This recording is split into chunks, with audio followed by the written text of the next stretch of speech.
people? Team Talk Podcast episode 16. 16. Yeah, I got Coach with me. What you saying, bruv? No, nothing, man. New week. Oh yeah, Happy New Year, guys. Yeah, Happy New Year, man. Yeah, man. 2019. And I got Stelios with me. What you saying, bruv? That's Stelios out here, B. Yeah. So obviously it's FA Cup week. First of all, how do you lot feel about the FA Cup? In what sense? Like when it was obviously because United Reading was the first game of the weekend, yeah. And obviously it's United, so I'm gonna watch it. But I didn't feel like FA Cup is starting again. Like I don't know. I think it's been like that for a few years now. But I think it's just, especially with the big teams, it's just looking for a big tie. Chelsea, There was none though. There was no. So maybe when it gets to the later rounds, Yes, everyone starts getting interested in it. Yeah, I agree. I think the early stages is just a chance to see what youth players your team's sporting, seeing what other young teams, like what other young players are coming through in other teams, and low key like League One, League Two, like non-league players are coming through. I think that's what FA Cup. But not from the first team, not from the main Premier League teams. Or even though. from Premier League teams. Like for me, when I watch FA Cup now, I want to see Chelsea youngsters playing. You know what I'm saying? Did you see Chelsea youngsters? Yeah, Yes. saw Hudson, saw. We'll talk about Hudson. Yeah, saw Hudson. Loftus-Cheek unfortunately got injured. I can't even class him as a youngster. Arsenal put out a lot of youngsters. Yeah, That's Blackpool. yeah. What was that guy's that striker? Willock. Not No, no. Willock. Keita. Nketiah, yeah. Yeah, and Ketia, yeah, he's good. Willock, he's got a brother at United as well. Yeah. Yeah. Did he go Benfica? Oh, has he gone Benfica now? On loan or? Was it? Well, it's not the Arsenal one. Then I'm sure his brother's gone Benfica. Okay. Is it? Well, I Yeah, think the Willock brothers. But yeah, so it's good that we have a Chelsea fan on. We rarely have that. So now just give us an insight to how as a Chelsea fan, how you lot are feeling, how's the season going right now for Chelsea? I think I came on the show second Podcast. Yeah, second game into the season, innit? And I said live, like my hopes and expectations before the season was just secure top 4 and bring through a couple of youngsters, and I'll be happy, because I didn't have any expectations from Sarri, to be honest. I didn't know how the Chelsea team would adapt to Sarri ball and stuff, innit? And I've been surprised this season. I can't be ungrateful for how we performed this season. Like we're playing without strikers. So first and foremost, until we address our striker situation, I don't expect anything from us. And yeah, like we've delivered. We've been on a good unbeaten run. And yeah, there's obviously a few slip ups and stuff, like against the likes of Wolves and West Ham. You thinking now they're gonna catch you? See, this is it. I don't think anyone can make that call until the end of January, Why end of January though? because we'll know what the final squads are. The squads matter. Squads. Oh, you mean the January transfer window? January transfer window. By the end of January, we'll know who's playing for who. Yeah, coach. I'm not happy with what I'm hearing. I'm hearing that Edison Cavani is linked with Chelsea, 50 mil. That's what they're saying anyway. That will solve the striker issue. why not? We don't buy players anyway, so we don't strengthen our squad anyway for the benefit of. What do you mean? In January or? We got Rashford, didn't it? That's what United fans. We don't need someone like Cavani. We got Rashford. No, I wouldn't want Cavani at United. I don't think United didn't need any attacking That's what I'm players. saying. You I don't think we need just need any to. attacking players. Coach, you just want to buy everyone, bro. I'm not saying. No, buy but you're everyone. being sarcastic. I'm not saying buy everyone. What I'm saying is that just to go for what Stelios was saying is, for me, I'm not fascinated by top 4. I really don't care about top 4. But you've said on this podcast before that Thursday nights my mind is off football. That's where I shut down. Yeah, my mind after is, Wednesday. my mind is on football. But what I'm saying is that Yeah, but if United don't go Champions League, they're gonna go Europa. You don't want that. Yeah, but what I'm saying is that with Europa, just like the FA Cup, when you start getting to the last 16 and your team's in the last 8, last 4, that's when you start taking interest. No, but Europa is what messes a lot of teams up for the But league. you say that, but Europa, the reason why people take interest in Europa right now is because of you get the 2 for the price of 1. No, but that's what I'm saying. Teams that are in Europa, their league form suffers. That's what I feel. I've always felt that. I disagree. A lot of teams that have won. You see when Chelsea won the Europa with Benitez. Yeah. You finished outside the top 4. Yeah, but we were a club in turmoil before that. You not remember our league position before Rafa took over? Came and took over. We were heading almost heading for mid-table. Do you know what I'm saying? So he came in, stabilized the ship. He knew that he needs to win Europa to qualify for Champions League next season and set it up for Mourinho when he returns. And I think Rafa done a good job. For me, I was watching Europa from the last 16. I was watching it extensively. I was like, listen, this is a good competition. I don't think it hinders any team that plays in it, because you look at people say, oh, but you play on Thursday, then you play on Sunday, but bro, you play on Wednesday, you play on Wednesday, you play on Saturday. I just think there's a travelling, man. All these Azerbaijan places and all this. Yeah. And you can put the kids up, but the coach and stuff still gotta go There's out. Russian and Ukrainian teams in the Champions League. Do you know what I'm saying? People travel. Footballers travel. They're used to it. Do you know what I'm saying? So you're saying you don't mind going Europa next season, yeah? God forbid. Even just to go off that, listen, if players care that much about the travelling and all that sort of stuff, it doesn't matter what manager you're playing for, you would know that you're going for Champions League next season because you don't want to do the travelling in Europa. So if players really care that much about Europa and they don't want to do the travelling and this, they would put that extra effort in to get that top 4 place. So... Hudson-Odoi. Last week was we had a very feisty one. Yeah, Coach, Kev, Dash. Oh, did you listen to that one? Yeah, I'll catch it. Yeah, so let me ask you the same question I asked these lot. First of all, do you respect? No, let me ask you, because you're a Chelsea fan. Do you respect the way your club handle like the youth academy, like their setup, your model?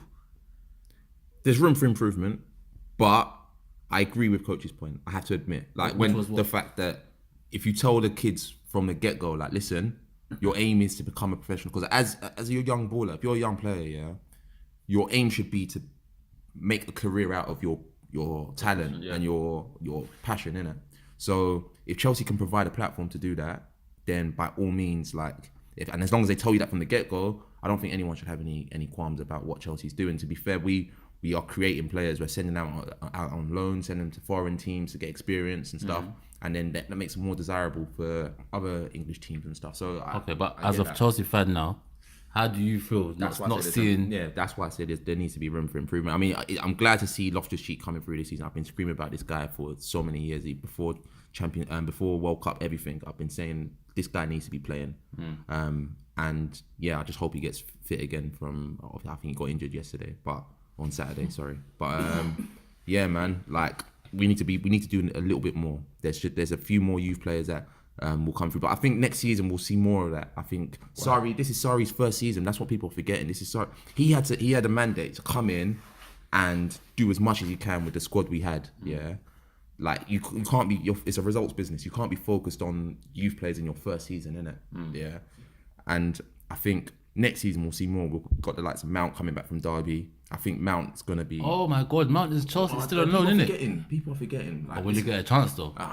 That's in that midfield. It depends on what we do with Kovacic. If you want me to be honest, I don't even want Kovacic to stay.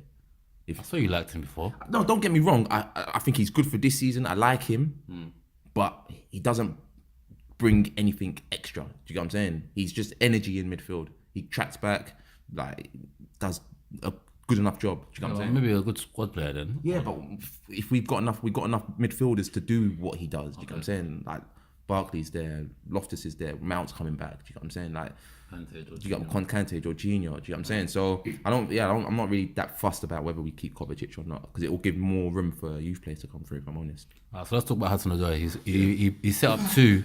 He set up two on the weekend. Great plays. Like it was, it's so refreshing to see like a winger that just goes down the line, gets it in, and there's a good delivery. He's not a winger.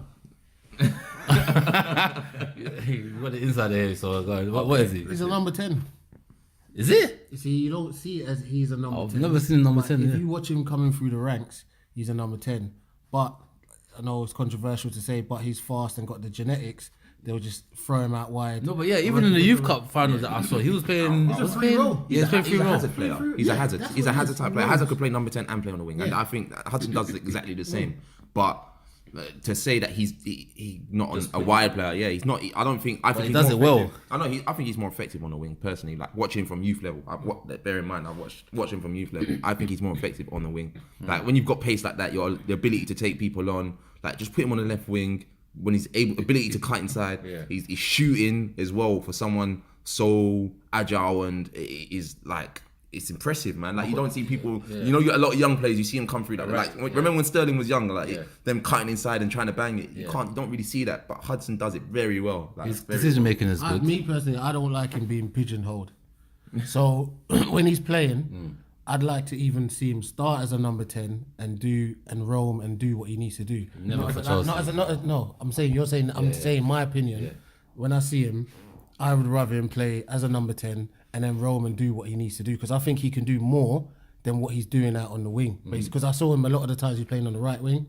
I think he switched wings against Nottingham Forest, didn't he? Yeah, he switched wings. He's playing So I know. In the for a preseason, fact- he was playing left I know against for a fact Bellerin. I remember that. His brain and the way his brain is anyway from a young age, he can play the wing position easy. I think that's easy for him. But building the team around him as a number 10, I think will challenge him more. So for instance, Mason Mount.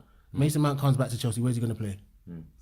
He ain't never. No, see what I'm saying? Straight away, you said in the middle. Yeah. You never said on the wing. Yeah. You never said this. Yeah, he hasn't got the ability of Hudson to play on the wing. He beat a player. But that's my whole point. Because Hudson maybe has got extra, we shove him out onto the wing. When really maybe he's better in Mason Mount's position than Mason Mount himself. Or that Chelsea just don't play with a number 10 because they don't. Not they play play with a number 10. I'm just talking about in the middle, just roam like Hazard do. Hazard just roams. But Hazard plays out wide.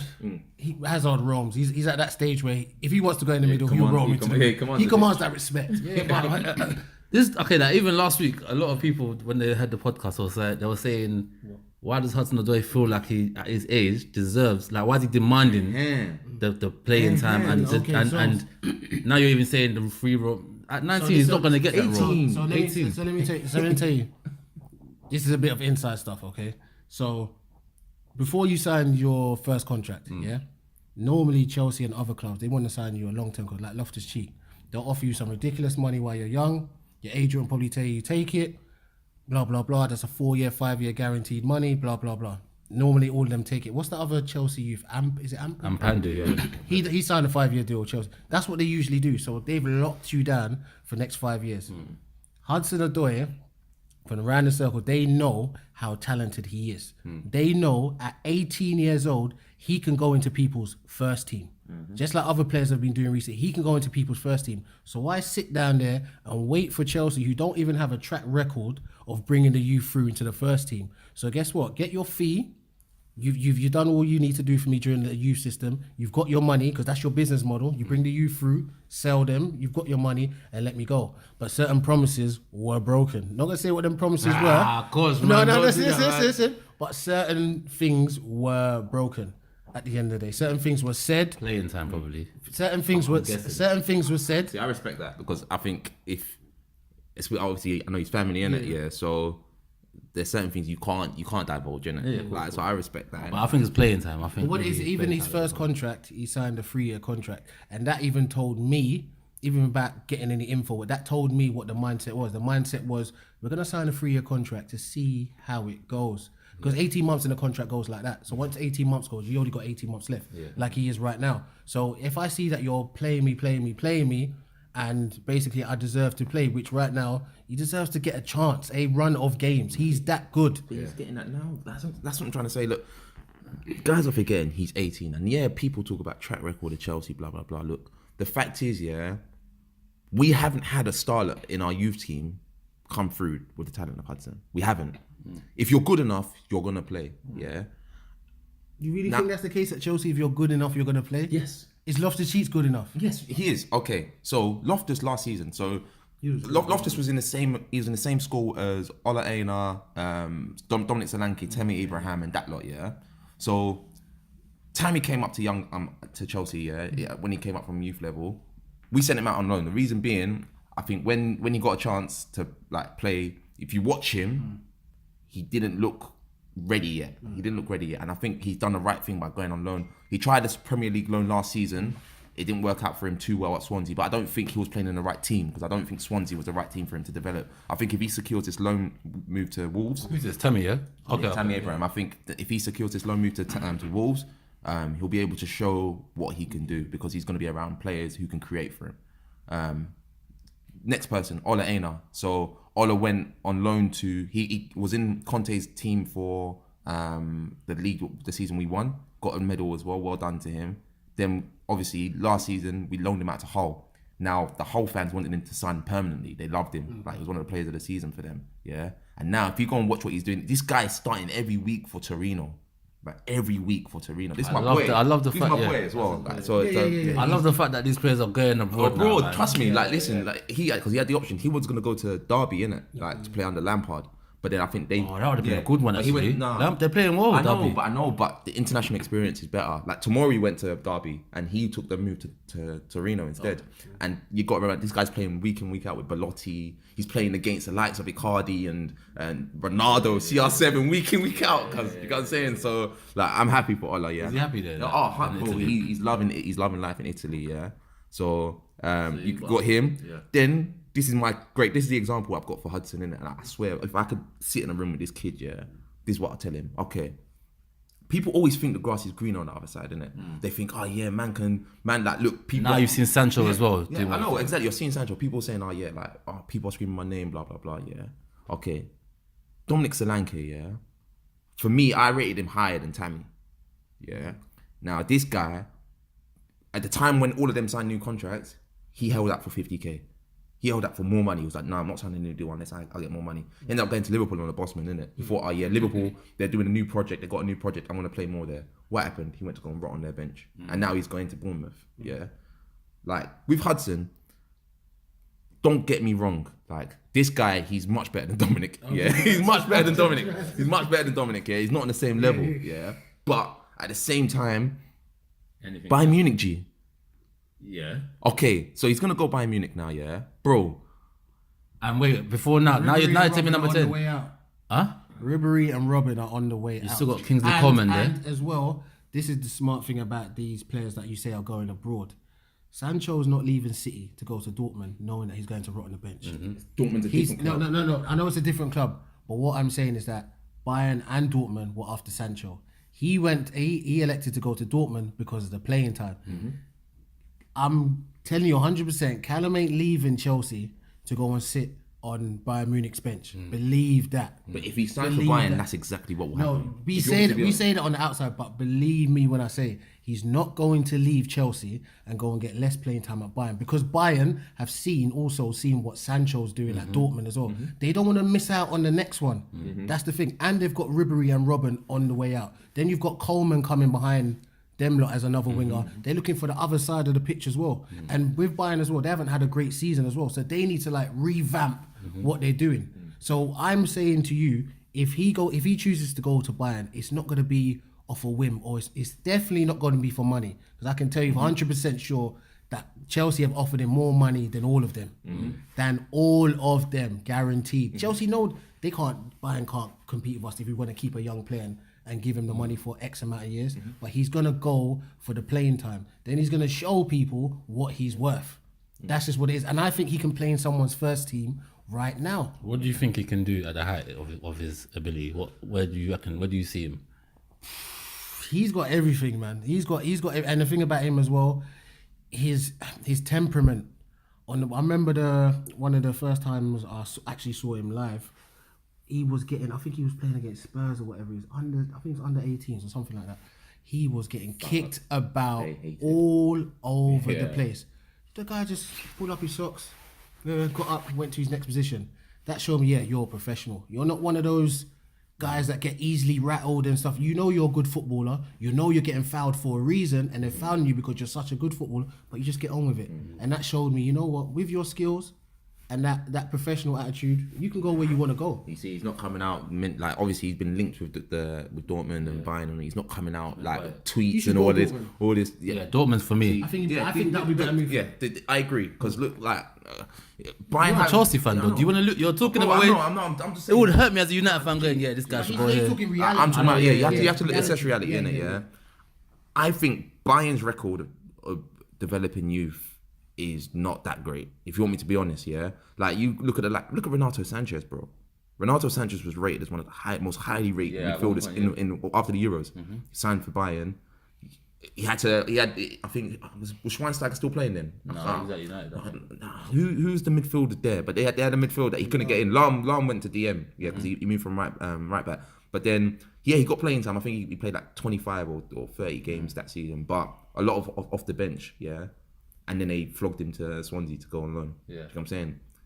The likes of, who's the German youngsters that, there's a lot of German youngsters that, because they signed players from Dortmund and all that, and Mainz and all these DMs. There's a DM, I can't remember his name, but blonde guy, but Rode. I think it's Rode. Yeah, they signed him.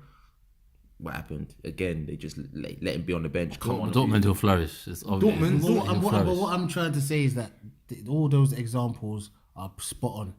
But what I'm telling you that you've got a different boy here, and I'm saying you've got a different sort of mentality over here. As in, like, you know, someone like, for example, Hazard.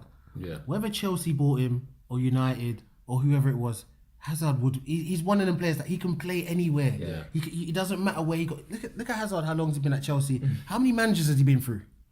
Quite a few, yeah. But he keeps up the same sort of level because he's just that sort of player. I don't care what manager's there. I'm gonna do me. It doesn't matter what manager tactics, whether it's defending, whether it's Mourinho, whether it's Sarri, expansive football. I'm still gonna be Hazard. And Callum's one of them players. You put him in any team or whatever it is, you give him the chance to flourish, he will flourish. So it's a shame Chelsea are going to lose a player like that. You're going to lose. I think he's gone, man. I don't think he's going to stay. To be fair, like his reaction yesterday. Did you see? I don't know if you watch it. Yeah, like he crossed the ball. Yes, and it says everyone was huddled. And he just like, kind of like escaped from it. But even when Morata scored the header.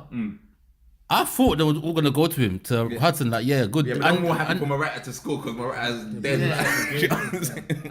The bridge is bad. Yeah, I don't think. Yeah, I sense that the players are like, yeah. No, I sense that Callum himself kind of he's thinking, do you know what? I wanna go elsewhere just to show you guys what you're missing out. That's how I feel. And you know what is with Callum, also if you know him personally as well.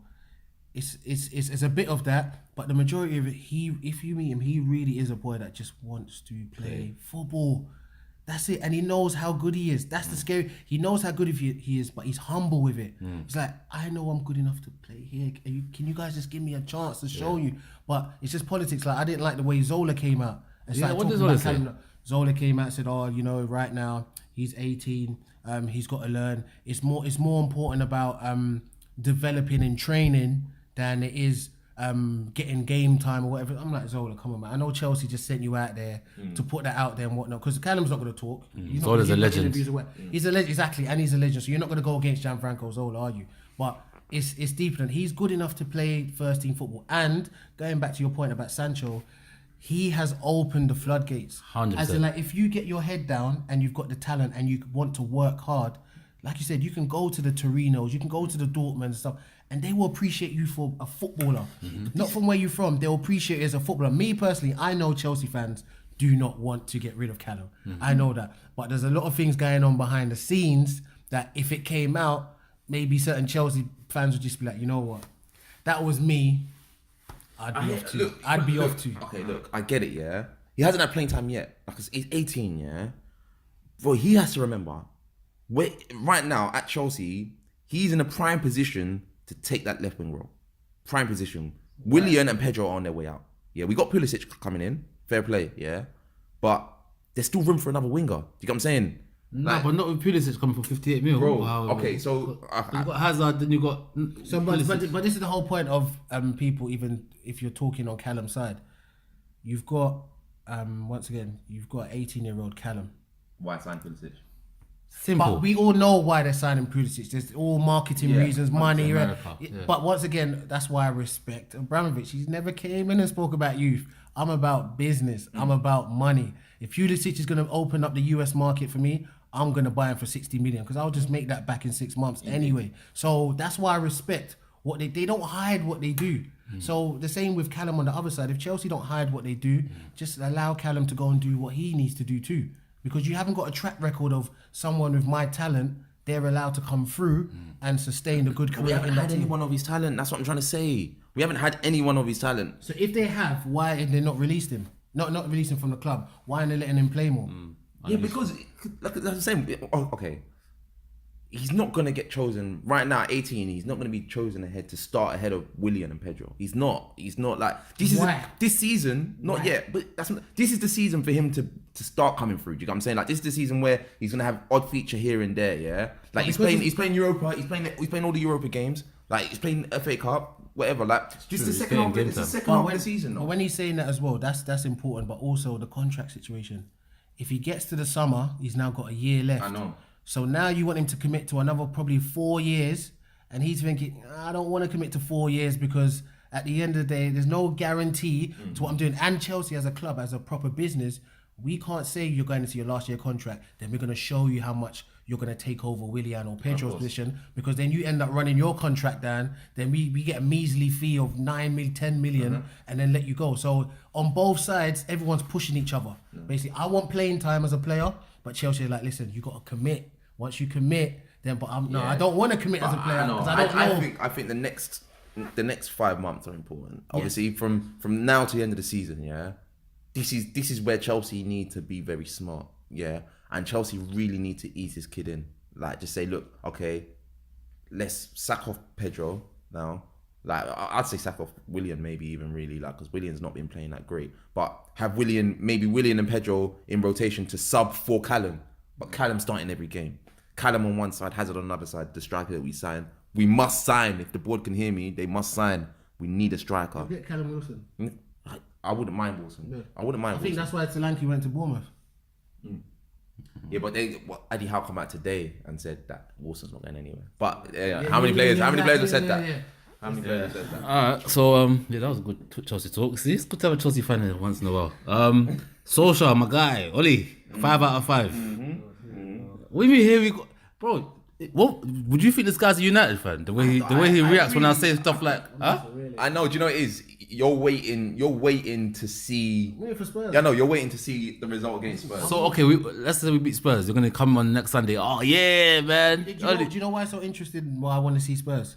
Because your guy's gonna be on show as well. Who's that? Pogs. Pochettino's gonna be on. Oh, show. Pochettino. Yeah, he's gonna be on show as well. So Pochettino versus Solskjaer, and don't forget, Kev told us that Mourinho was the one that's killed his team, but we have a better team than Spurs. What? But it's the manager that's killed the players that United have, and they're not, and we're basically a better team than Spurs. That's what he said. Yes. Yeah, he did. So if that's the case now, He's not far off. Okay, so if He's that's not far off. He's not. To be fair, Chelsea, Tottenham's team is not clear for United's team on paper. I just think they've got a better playing style. Their defense going from the midfield back is better than you guys. Offensively, you guys have the better players, but I just think their offensive players are delivering more because, like, look at Son. Anyway, people don't want to talk about Son enough. Like, this guy is. We're gonna talk about the preview of that. But I'm saying that's why I put that game when I saw that on the schedule. Yeah, get the Bournemouth and Huddersfield out of the way, whatever. Reading. Okay, these last 5 games though, how do you think it's gone? Because like the one that I was waiting for, you might not think, but Newcastle away. You lot might think it's an easy game. Bro, I agree. Newcastle away is not easy. In the midweek under the lights. I agree. I'm not ever gonna judge him on a Newcastle game because the Newcastle game is basically not saying that I'm saying easy or anything like that. But what I'm saying is that you were actually right in what you're saying in terms of that game it wasn't about silky football. It was a professional performance. Yeah, that's what it was about. Yeah. It was about a professional performance. Get through that game. Just get the 3 points.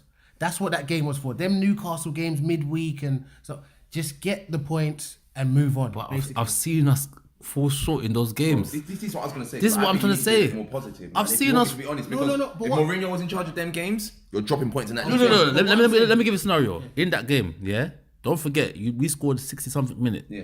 When Lukaku came on first touch. If it's got to that time, Mourinho's bringing on Fellaini. Last 20 minutes, 2 feet long. United stuck to what they were doing. Okay, but what I'm saying is that. Yes, he's got past Newcastle or whatever, but I'm still looking at this. I'm waiting for this because your guy is on show. Remember what I told you about your guy? When there's no pressure at Spurs, we go out and we smack Cardiff all over the place. When there's pressure, you fall at Wolves. Who's the pressure on in that game?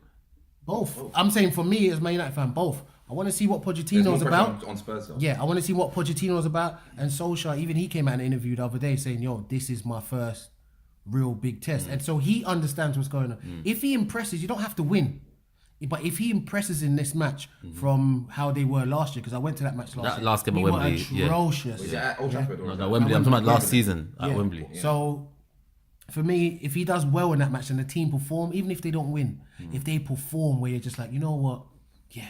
There's a complete change around in these boys. How do you feel about Solskjaer though? Solskjaer himself. Like I've heard some rumbling saying, you know what, first couple because I watch all his press conferences, even Jose's. Every time that we're playing, I watch the press conference and post match.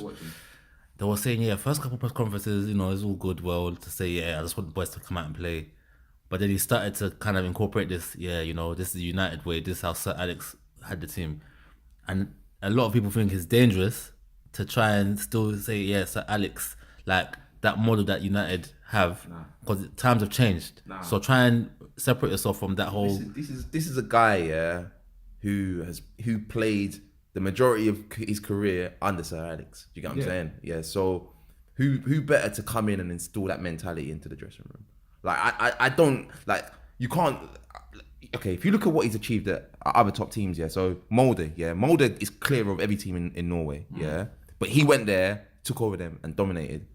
If you look at United's squad, United definitely have one of the best, bar the defensive issues, yeah. Maybe 1 or 2 centre backs, which we haven't considered going open play. Exactly. I know, it's 5 rubbish team, like, according to you. He even said it. He said, but Solskjaer said it. He goes, look, set pieces. We considered again from set pieces. Yeah. Like, we're going to address that. Like, I think once you sign a centre back, you're going to sign. He said we're not going to sign anyone, but you're going to sign a centre back this transfer window, because Ed Woodward was seeing what's going on. Oh, this improvements. Like, we need to keep the momentum going. So you're going to sign a centre back. Once you sign a centre half, I genuinely think United is going to make one of the maddest runs from now to the end of the season. Do you reckon?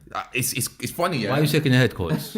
Listen, this is a Chelsea fan saying that. United fan is shaking his head. Bear in mind, yeah. Bear in mind, bringing it a bit straight to you after. I don't know why you bear in mind, yeah. On the second, I love hearing okay, on the second week when I came here, I told you Mourinho's going to lose the dressing room. He's lost the dressing room, and Man United are going to fold this season. Yeah, I called that from week 2. No, but even I was saying it was too early. But I know the whole rumblings of pre-season. I've seen Mourinho. I've been through Mourinho twice. I told you guys. Yeah.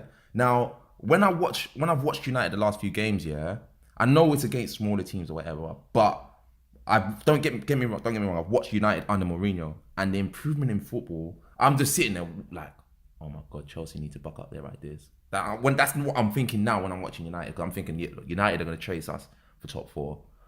So I don't see. Did you think that a fortnight ago when we went to Anfield? Did you think United are going to chase us? God no. Well, that's what I'm saying. I wasn't worried about United. I was thinking, United are going to have a miserable season, finish 6th. What manager are they going to bring in? Temporary guy. Solskjaer's first game, I was like, I don't know what to expect from Solskjaer. Like, hopefully he's not as great. He's just going to be there to stabilize the ship, as you Man United fans love saying. Yeah.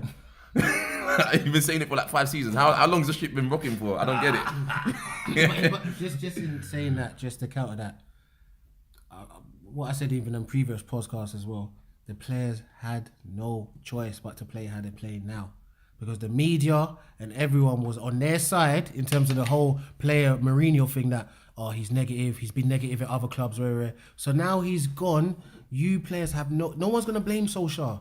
So if the games are boring and the team's not passing, they're not passing quick enough, 1-2 touch, they're not going to blame Solskjaer. They're gonna say, so Mourinho's gone, and it was you guys. You guys were the actual issue. But obviously you can't get rid of 22 players. You was the issue, because guess what? Solskjaer came in 2 days later, yeah, and what happened? Do you think it was that simple, the way Coach is saying? Because I don't agree with that. No, 2 days later, what happened? What happened 2 days later? This is what, Coach. So you're a coach. You're a football coach. You understand the importance. That's what I don't understand, bro. You understand. You're trying to tell me he didn't change anything. This is where you're not getting my point. I get you about the players. He's coming for 2 days. Yeah. I don't care how great of a coach you are. You could be at the top. You're not going to change. Even Guardiola couldn't change Man City in a season. In 2 days, yeah, you saw a completely different performance. Who was that from? Would you put it more down to Solskjaer or the players? What I would say is, that's why I said my test was Spurs, because Spurs has been like, how many weeks have been there now? 4 weeks? Yeah. 4 weeks? That's enough time to put your little imprint on the team and the squad of players that you see. So when it comes to Spurs, that is going to be my ultimate test. So if you even, that's what I say, it's not about winning against Spurs. It's about perform. If he performs well against Spurs, that shows you now Solskjaer's got his imprint on the team. But when you come in for 2 days, yeah, and the team completely flip how they play, I'm putting it more down on the players having that mentality, saying, you know what, guys, let's go out there and let's just play free. Right. Let's just do. Wait. You were key word. Play free. So do you reckon Mourinho was telling them play free, or do you reckon Solskjaer came in and said? I beg you to interject here. I have to interject. I'm sorry. Yeah. Okay. Listen. All right. In football, there's positive and negative. It's as simple as that. Yeah. If you're Martial or Rashford, let's take Rashford, perfect example. You're a left winger, young, energetic, got the pace. Centre forward, by the way. Centre forward, but he's centre forward, but he's obviously now he's adapted to being a winger. Yeah. Pace, Wait, just before, sorry, Dan. Just before, is Rashford still a racehorse, coach? No, I think this is what I'm saying. You guys keep saying when a guy has 3 good games. Oh wait, so you still think he's a racehorse? Of course, I still think Okay, he needs to show me over 8-9 months. Don't show me over 3-4 games. Okay. I know the potential that Rashford has. Otherwise, you're not going to play for Man United. No, It's because simple as that. I'm sure you can put him to Walcott. No. What I'm saying, listen. I'm going off what Rashford has shown me since he's come into the team, and what he's shown me is that when he has green grass in front of him, that's when he excels. What's he shown in his last 5 games? What do you mean? What's he shown me the last 5 games? Same thing, like running or No, more? obviously he showed me the potential that he's got and he can move it on. But what I'm saying is that it's great showing me in 5 games. Can you show me in 8-9? Same with Pogba. Next season, yeah, I don't want to hear no Pogba fans talk about no excuses for that player. Yeah, you've got the manager. You're probably gonna have the manager that he wants to play free and express yourself and all that. I don't want to hear no excuses for Pogba next season. Not one excuse for him. Sorry, Dan. About what you say about Rashford. You said Martial. So, okay, positive and negative, yeah. If you're young Rashford now, like, because you've seen Rashford the last 2 games. I've seen the difference, like, bruv. Rashford knows he's the main striker right now. Lukaku's one come off the bench. Okay, but the ability to take people on. Like, have you seen how Rashford's been creating? He was doing that when he first jumped on the scene, but then he stopped it after. Okay, so if you're that type of player, and then your manager's like, look, when we lose possession, and I need you to get back, and I need you to make sure that you're tracking back all the time, and you're using all your energy to get him back. Against every team, by the way, not just the top Even the teams. you should be dominating against. And then you've got another manager. Those 5 games we just played. What do you mean? What I don't mean when you mean tracking back. Okay. Because you don't say Mourinho parks the bus. So if you park the bus, you get rested. You're well rested. No, not park the bus. We mean What? track your fullback, track the winger. See, that's another thing that I don't understand when fans talk about tracking back, because when I look at all the top teams, I all saw track Sane back. and Sterling the other day playing, tracking their... Yeah, but there's a difference, yeah. Like, when there's tracking back... It's not every game, there's tracking back to set up for a counter-attack, and it's tracking back to be like, protect our goal, to be ultra defensive. Overcompensating your defense. You get what I'm saying? Because Mourinho was too worried about what he doesn't have, yeah, instead of focusing on what he had. And that's where I think Mourinho always goes wrong. Like, he's too negative. Like, and that's why in his press conferences he comes out, oh yeah, I haven't got this, I haven't got that. Negative. You know what Solskjaer said, by the way? You know what Solskjaer said before this game? Before the Newcastle game, they were saying, Smalling's out, so and so's out. So what are you gonna do? He's like, I've got 2 defenders. That's all you need, right? That's what he said. That's all you need, right? But this is what I don't like.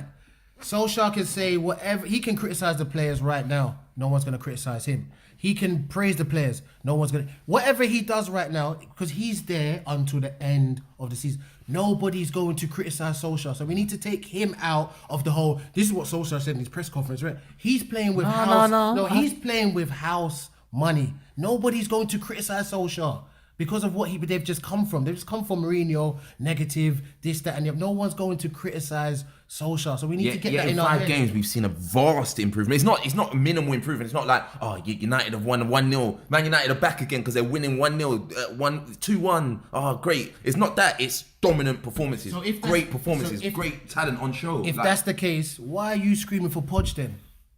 Why can't we just take Solskjaer then? No, let the season play out. Let the season play out. It's too early. That's my whole point. It's too early, though. It's too early. I'm saying it's too early. Don't get me wrong. It's too early, but it's not. It's too early to say, look, Solskjaer's the man. But it's not early. You can see what's in front of you. Exactly.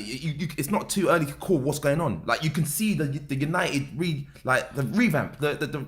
It's like a rebirth in the players, bro. This is my thing. What Stelios is saying is right. I think we're just saying kind of the same things, but in a different way. You're just saying in a pessimistic way. I'm saying an optimistic way. I'm saying it's too. You're saying it's too early. I'm saying it's too early. What I'm just as saying well. is that Solskjaer's coming to the team with house money. No one's going to criticize him. Then the players. All you have to do right now, when Solskjaer says, even before Solskjaer says express yourself or whatever, he knows he has to come and give the opposite of what Mourinho's just left. Yeah, the United way, blah, blah, blah. Cool. On top of that, players, you are now on the spotlight. Don't forget, none of you said nothing when Mourinho was there because he was taking all the heat because of his tactics, blah, blah. But now Mourinho's gone. If you perform and give us dire performances, if you don't express yourself, yes, fair. I agree. People are going to start looking at you and saying, bro, it wasn't Mourinho, it was you, because Solskjaer has only been here a few weeks, so you guys have been here for long, but The problem was you that was falling out with Mourinho apparently. It's So not- now it's he's not gone. Solskjaer. It's not just Solskjaer, by the way. Just, My feeling. bro. Like people they underestimate the importance of an assistant manager. I remember, Feelings on the touchline more than Solskjaer if you watch the matches. Listen, feeling that like Carrick. I think Carrick is a good coach as well. Yeah, from what He I've should heard. get more praise than even. I get the whole. Bro, are you a United fan? No. Listen, I just come. Listen. I just. Do you know why? No, do you know why? Feelings a legend, you know. Do you know why? When Moyes sacked them, listen. man, I was angry. Listen, When Moyes got rid of them. my whole thing is that I am looking ahead. That's maybe some people might say I'm looking too far ahead. You are. Enjoy the moment okay. because we haven't had this for years. Listen, but what I'm saying is that when you say enjoy the moment, I don't want our standards to be to enjoy the moment. Right now, we still need to focus on. We need to go for the league. We're not going for the league now. I'm not so talking about this. right now, in the moment, just That's what I'm enjoy. saying. I'm not talking about. I'm not enjoying this season like that because my standards of United are high. They're not giving me a few good performances, and I'm gonna have a smile on my face. Okay. My standards are high, and I know we Hard have to please listen, coach, though. I know we have to start somewhere. Exactly. Somewhere. But what I'm trying to say is that my start of United, well, apparently the new United will be Spurs. That's what I said. It will be Spurs. That's the barometer for me. Okay. Spurs is a quality team. Yeah. They will expose anything that. Yeah, all the if cracks we in play the high patches up like are. that, Yeah, if they'll we play high up expose like that, they're gonna. Spurs is a big test, yeah. No, but even if you lose that game, I still don't think it means anything. If you want me to be honest, this is how I see it. God forbid if I was a United fan now, yeah. If it's like, I'm looking at my situation. We're still in the race for top 4. We're still in the FA Cup, and we're still in the Champions League. We're still in the great, and we got who's your tie against in the Champions League? It's PSG. Now, Yeah, we have no right of going through right now. okay, In but terms if you want me to be honest, don't say nothing brazy. no.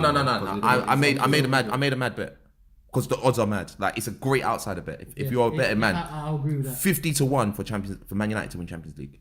50-1. I agree with that. I will agree with that. That's 50-1. See, when you're talking about be excited, be optimistic stuff. That's the one cup competition I am excited about. 50-1. I think bookie's crazy. I think no one gives United a chance in the Champions League. Gee. A chance. I don't give you that. You're gonna go through against PSG. You're gonna go through against PSG. You're gonna go. My G. Listen. That wouldn't Just that take wouldn't time. surprise me. I'm not as confident as that, but it wouldn't. I'm more surprise confident me. about FA Cup. I reckon we can try and push FA Cup this season. Bro, That's what I think. Listen, people forget, yeah. Champions League, Like cup competition. you see cup competition. Like Nancy says it most. Yeah, Di Matteo showed it. He's head to head. Di Matteo showed He's it. head to head. Yeah. I think now, yeah. It's too early to say. I just think, yeah, United are they're a real dark horse for the Champions League. Real dark because look, you have to. Hey, I got the biggest smile on my face. You No, know? I agree.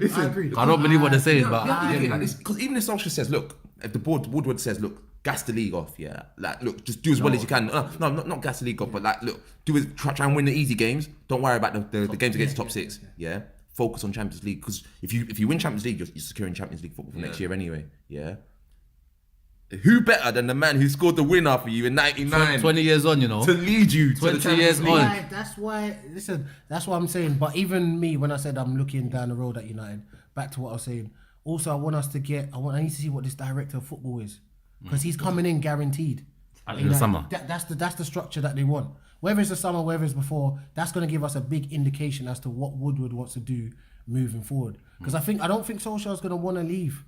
He said it already. He was like, I might want to stay. I said, Solskjaer, take time, bro. Yeah, if he does well, because right now he's paying house money. If he does well to the end of the season, he's in the race.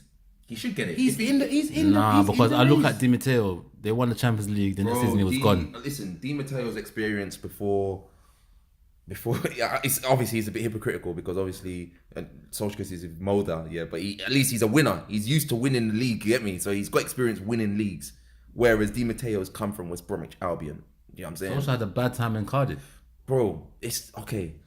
Cardiff. What I'm saying. Okay, what's the best you could do with Cardiff? Yeah, the team that's just come up, yeah. I'm just saying, yeah. I don't mind Solskjaer. But who's better, Cardiff or Molde? No. No, but that's not the point. No, in Norway, Molde is clearer than everyone else, and he's taken a dominant team and managed to convincingly win the league. It's like going to Scotland and winning the league with Celtic. Whereas a bad manager will go to Celtic and someone like Hibernian will But win whose the body of league. work is better, Podge or him? Who? Poch? Even though Podge ain't won nothing. No, I'm not. I know. But I would say Podge. Yeah, of course it's Poch. Yeah, it's I Poch. would say, Poch, because- even though he hasn't even won nothing, I would but that's just because say, he's done it on a bigger stage. Yeah, he's that's done it what on a I'm bigger saying, stage. That's common Pochettino, sense, though. I've said it, and when you were laughing at me, when I was getting Pochettino, you was getting Samuel. That's not realistic. You remember our podcast too, and I was saying He's Poch. not going anywhere. Oh, you He's still not think he's going there? anywhere. He is not. Even if United throw as much money, you think Levy's gonna let that guy go? He's not going anywhere. He's not. I believe- he- I don't know, man. I believe telling you now, he's everyone's not got a going price. anywhere. And all these people are talking about the Spurs exodus, like once Spurs, because of the new stadium, they're gonna lose play. Bro, Spurs are going to improve again next year, like they've been improving year on year on year on year for the last 4 or 5 years. Yeah, and people, I've been saying, are people not seeing what Spurs are doing? 100%, Like, yeah. do you know what I'm saying? They've gone But from. I'm one of the people that think it's gonna disband. Yeah, No but way. I'm not gonna lie. When I look at Spurs, I see a lot of similarities to Arsenal. I'm the one that first said it. The reason why I see the similarities is because the only difference I see is that Wenger said he was definitely not going anywhere. Poch ain't distanced himself away from nothing. That tells me that's number one. So even if he goes or not, even if he doesn't go, he hasn't said he's interested. But most importantly, he hasn't said, listen, you guys stop asking me the questions. I'm not going nowhere. Spurs, we're going to our new stadium next year. I'm building this club as my club. That's what I'm doing. But the stuff when he answers questions, it shows me that like he knows that I'm not going to be here for too long. Nah, it's not that. That's you just got to be smart and professional as a manager. Yeah, like if you're linked elsewhere, he's saying the right things. Like, look, it's not my job. do what you expect your managers to It's not do. my job to comment on that situation. I'm focused on my team because you don't know what's going to change in 6 months, and you don't want to be that manager. Like Mourinho will openly say like something like, "I am not going anywhere," blah blah blah, and then end of the season, it's like, "Listen, yeah, I think my time has come," and change what he goes back on his word. Do you know what I'm saying? Whereas it's better for you to just be a manager who keeps it simple. Like, look, I'm focused on my team. I'm focused on my team. I'm focused on my team. That's all you need to focus about. Like, you're a coach. You're a head coach. You're not the manager of the club. You're the head coach. Just focus on your team. That's all you need to come out and say. I don't think you need to turn around and be like, I'm here committed forever, like blah blah blah. Because if Levy turns around and starts acting like a mug to you in 6 months, and you want to leave, then you're gonna look like an idiot to the press because you're gonna be like, I want to leave now. I want to leave. But 6 months ago, you said that you want to stay. But in terms of the exodus, like we said, how do you not think they're gonna work? What will happen with Spurs? Once again, Levy, first and foremost, he's a businessman. Not a football man like that. He's a businessman. So that's why he ties down these players. That's why people just can't understand why the Allies, the Kanes, all these men will sign these 4, 5, and they like renew every year. It's like they renew 31. Yeah. 31. So what I'm saying here. He's not going anywhere. Not going anywhere. Don't go anywhere. Not going anywhere. So what I'm saying is that Levy somehow, some way, he ties putting these pressure guys on this down. man. He ties these guys down and knows that if anybody even wants to come and sniff at my players, paying listen, the Brett, premium. you saw what happened with Bale. 1-1 this season. I keep going back to the same thing. Florentino Perez said, "I'll never deal with Levy again." After that Bale deal, I've had enough. I've had enough of Levy because that's what he does. He ties you up to a long-term deal, and then if you want to come and get any of his play, you are paying top dollar and some, and then he'll get the knock-on effects afterwards. I think he's also done the same thing with Poch. Remember before Poch signed his contract, he was talking, you guys, we need to stop talking about this North London derby. We need to think about trophies. We need to think about this. Now this guy just changed talking about Brexit and we've got to pay for the stadium and basically, yeah, man, Tottenham, our stadium's lovely and facilities are good. But I'm just like that whole change of mentality, and then you've signed a new contract. So for me, if Woodward wants to go in and get Poch, you have to lay about 50 million out of his contract before you even come and get Poch. You got this is what Levy does. Levy knows that. Listen, we got a good thing going on here. Listen, Poch, let me guarantee you this money for 4 years. But if someone comes for you, we can get something for you as well. It's not like you can just leave. And that's why you're so baffed about when Kane signs these long-term deals. You're thinking to yourself, does Kane really want to win? Yeah, to say he's world class. Yeah, You're going for do the. you want to really? Listen, okay, all right. I have to interject because the Spurs project is something that's very interesting to me. Yeah, No, it's fascinating. It is honestly, From what they've come, like there's the development. Arsenal fans, do you think Arsenal fans are worried right now? Bro, if you want me to be honest, if you want me to Tottenham fans need to be worried about Arsenal. I'll tell you that now. forget it. They need to be worried about Arsenal. Because the way Arsenal are getting rid of the dead weight, nice but surely, shows you that Arsenal, now the takeover's gone and he's 100% in control, Arsenal are about to kick on. It's too late. Arsenal are about to kick on. It's too late. If you want me to be honest, it's too late. Like the tide has shifted. Like it's done now. Like How? Listen, okay. from when you've got Ali, Eriksen, Son. No, you haven't got Eriksen. So you've got Harry Kane, Dele Alli, Son, Davinson Sanchez, Moura. Lucas Moura. No, but Lucas Moura's not. I think What he's are we on. talking about here? I'm talking about players on a long-term deal at the club. okay. Yeah, like you're right. You see, Levy. Yeah, he's a smart man. He focuses on one thing: leverage. Okay, if my players are tied in for 3 years or more, I've got leverage in any negotiation. It's as simple as that. Because you can't now come to me and say, "Oh, you have to sell me that player." Like the same thing with Alderweireld. Look at Alderweireld. Like he's let that situation mess up a bit. Yeah, he's learned from that. That's why others are tied up. When people are telling me, listen, Spurs are going to go downhill. People at Harry Kane are not going to be happy because they're seeing. You see, Harry Kane, he wants to win stuff, but he wants to be the main man. Yeah, he could be the main man at Spurs. Yeah, He could be the main man at a lot of clubs. of course he can. But the players they've got at Spurs, add 1 or 2 players, and they become league contenders. Those 1 or 2 players, do they have the money to get them? Right now, okay, so right now they don't. Facts, yeah. why you see the And I know skips coming through. Of course, and all that. and you see, yeah, Foyfs. What's that guy? Foyf. Foyf and then the other one they had the other day. yeah, but okay. At the same time, yeah, they've got a very good academy. Yeah, they're gonna bring through a lot. We're Look talking at Kyle we're Walker talking about- Peters. Wait, all right. What's this for actually as well? Are you talking about Winning. league? Exactly. Cause Okay. Yeah, because now we need to know. Are you talking about winning stuff? Because these academy players, are you talking about winning stuff, or you mean they're just gonna be doing better and better? This is it, yeah. It's hard to say they're gonna win stuff like right now, unless they sign like 1 or 2 serious players. Like it's gonna be hard to say they're gonna win stuff. And if that's the case, and it's hard to, and they're not going to be winning stuff, I'm putting Harry Kane in the Alan Shearer box. 100%. Yes, he's going in the Alan Shearer The box. guy Don't that give me scored bare wild goals. card. No. Alan Shearer's not in that box. He won a league. No. That's my whole point. He won 1 league, but what Alan Shearer was bringing to the Premier League and stuff, people thought that you can't just stay at the Newcastle thing. You should have went somewhere else. Because don't forget, United were after him as well, and he went back to his hometown club. So that's fair enough. But I'm putting him in that box, Shearer. I'm putting him in the Shearer box. He scored loads of goals. You put Gerrard in that box, by the way. No. No, but he didn't win it. Oh, he won Champions League. yeah. That's a But good trophy. and FA Cup. So wait, with Kane, let me give you a scenario. You just said they got to add 1 or 2 players. I brought to you saying with what money? You said okay, they haven't got the P's right now. Yeah. They have to bring academies players through. You said it's going to take a couple years. No, I think Guys like Harry Kane that are not winning trophies. Okay.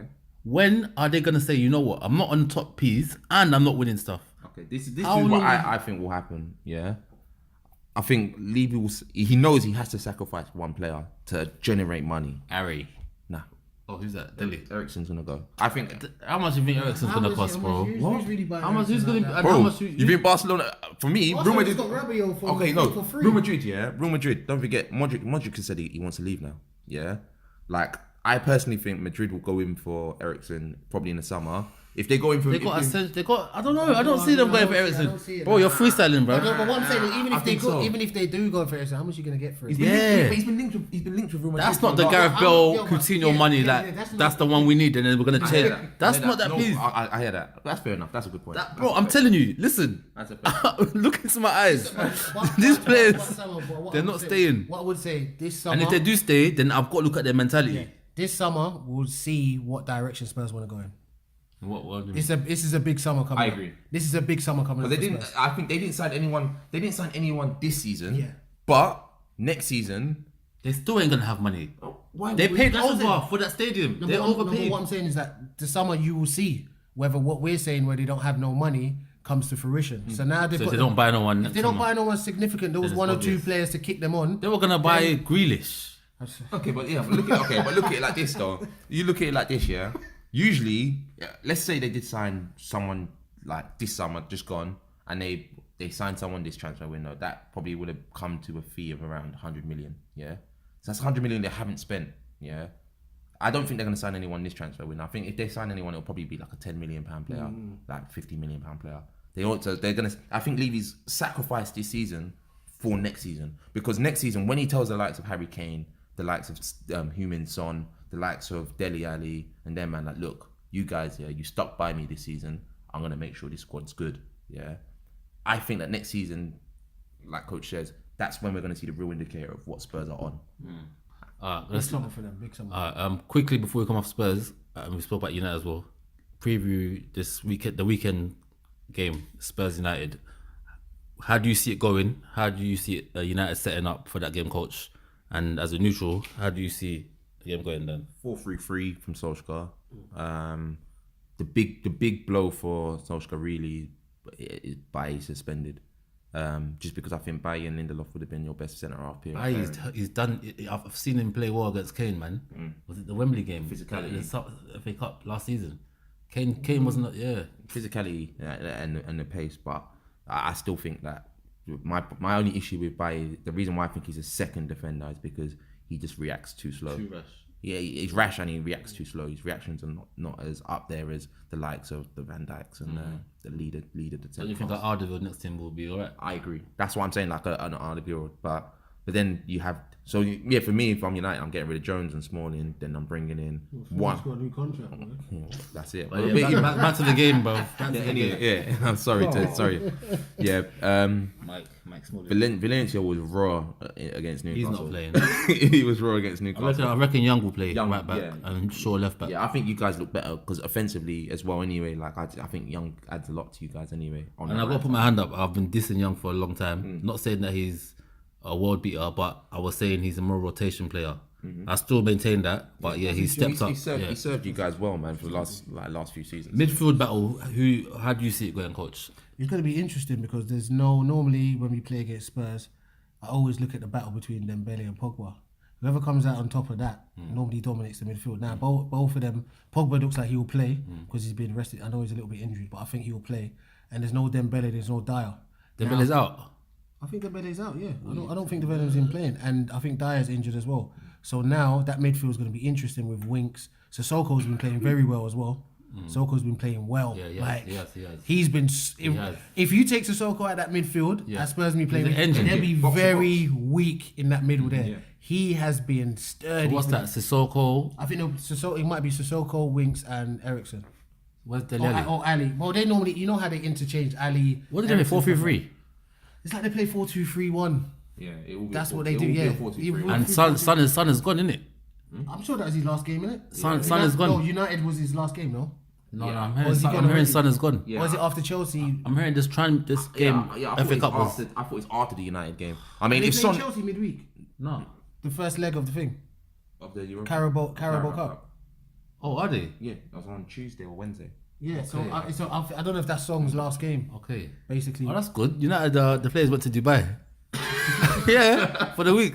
Some warm training. Okay, yeah, some warm training, yeah. No, because Solskjaer said... Come back and show me that warm training. Solskjaer said in a press conference, these players, if anyone in the squad thinks they're going on holiday, they're going to be mistaken. We're going to do some like training. Yeah, it better be some work. It better be some work. So I think with that, the midfield battle, we might actually... because Herrera's been playing well, Mattis is playing well, and Pogba. That's the three he'll probably end up playing and whatnot. It's just I don't know that game there is that's what I said. It's going to be a really good test. Come on, no. Show some faith, man. Listen. No, what I was going on to say is it's going to really show what Solskjaer is about. Is he going to go and just say, you know what, Spurs, we're going to go for you? Of course. Like we're gonna go for you. I don't think he's just going to go for them though. That's what I want to see from him. What's his mindset with a big match? Is he you wouldn't just go gung ho every game? Not gung ho, but what I'm trying to say, when you said front foot press, he's going to do that though. Okay, so that's what I want to see if he can do it. But guess what? You can't press all game. So if Spurs get through your press, that's what I want to see. What and happens. Spurs are very good at getting through the press. They're very good. They press as well. So I'm sure they work on how to beat the press as well because they press as well. So it's gonna be interesting. I just think right now Solskjaer in training is just being like, look, guys, let's work on set pieces. Just make sure we don't concede from set pieces because Spurs are dangerous.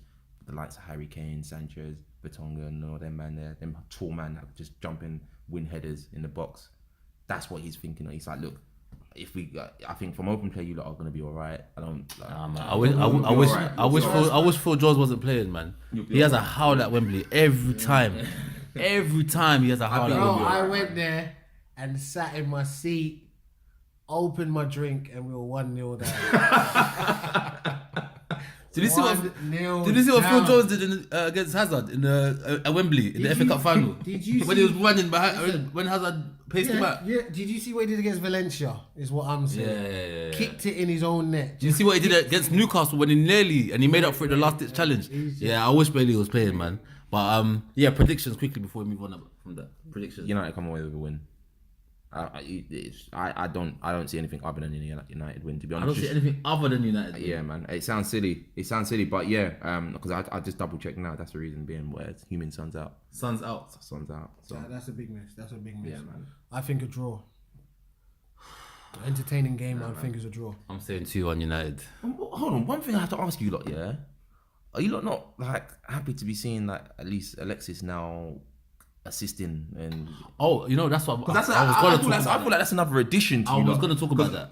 I remember, I think I put in the group here. I was like, Mourinho's saving grace. The one thing that could save Mourinho is if Alexis finds form. Yeah, unfortunately, he didn't find form. But I think now in an expansive, open style of football, this guy. Yeah, he got injured. Ooh, but he might. It's a week off. He might. I think this guy. He's lost us. By the looks of it, it looks like he's lost a yard of pace. But at the same time, like his brain. Let me ask, Coach. So against Spurs, do you go for Lukaku up top or the racehorse? You have to go with Rashford. You have to keep the racehorse up there because the interchange.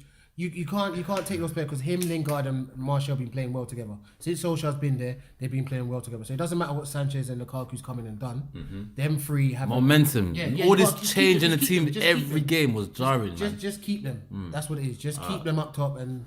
Cool. Did you man watch Liverpool City? Liverpool. Yeah. That was the game of the season for me, man. That was so intense, fam. Like as a neutral and a team, someone that hated both teams, yeah. But I wanted City to win. It was so enthralling, like it was the back and forth, and I don't think I've seen City play that intense. Like Fernandinho, he is key to that team. What he was doing in the midfield, he was getting up in the back. Henderson didn't want it. Do you get me? Yeah. But how did you see that? How did you find that game? I was disappointed to see Lovren there, man.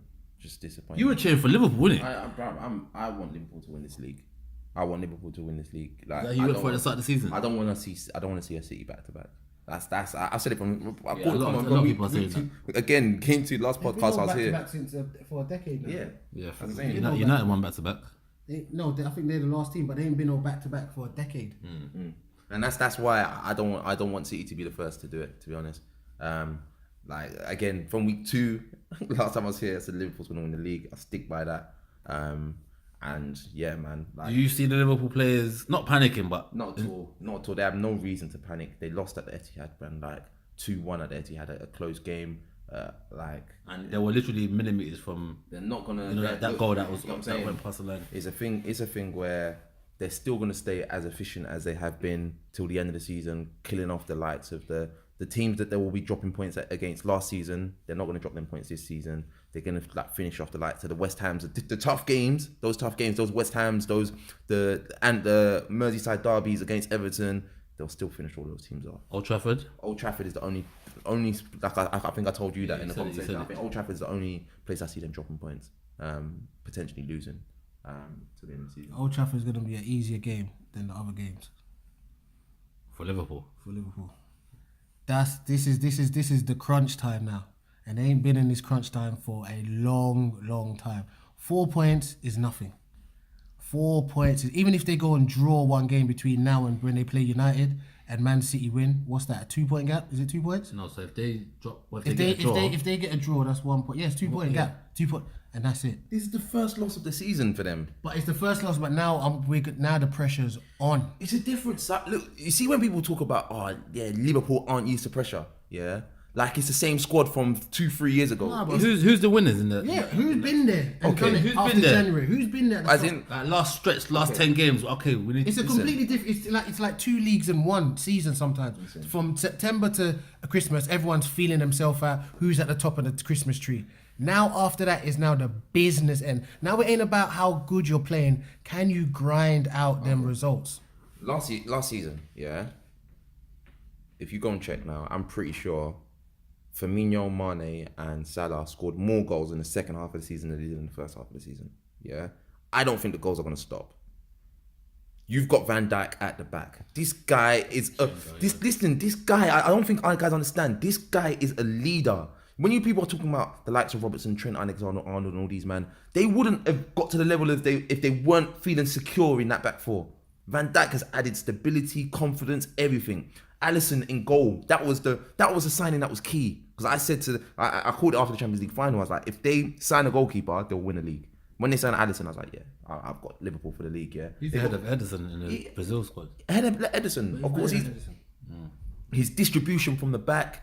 Like, fair enough, he makes a few rash decisions because he's confident. He's confident in himself to take players on and be in control of the ball. Like so he makes a few mistakes in that regard. But other than that, I still think that he is a top keeper. So from when you have Van Dijk and Alisson, like providing obviously none of them get injured, I don't see them dropping points against the smaller teams. They're too efficient in attack and they're too dominant in defence for them to slip this up. How do you see City looking at?